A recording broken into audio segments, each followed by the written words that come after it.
नाजरीन, drama serial Humraaz की आने वाली एपिसोड में आप लोग देखेंगे कि सारा अब पुलिस के हाथ लग चुकी है और सारा की मां ने भी अब पुलिस को अपना बयान दे दिया है। सारा ने अपने बयान में पुलिस से कहा है कि उसके शौहर और उसके बेटे ने फराज को कत्ल किया है। सारा सारी सच्चाई पुलिस के सामने खोल कर रख देगी, जिसके बाद उसका बाप और उसका शौहर पुलिस के हाथों पकड़े जाएंगे।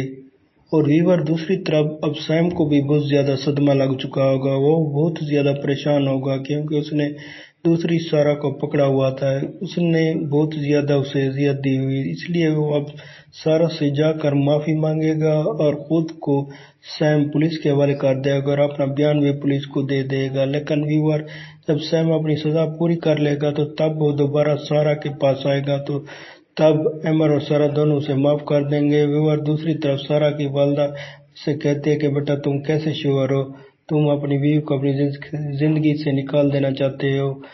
तो सारा से तुम बेपनाह मोहब्बत करते थे, जब वो तकलीफ में थी तो तब भी तुम उसका साथ नहीं छोड़ा, तो अब तुम उसे कैसे छोड़ सकते हो। तो वो कहता है कि अब मैं उसका साथ नहीं दे सकता क्योंकि वो पागल हो चुकी है।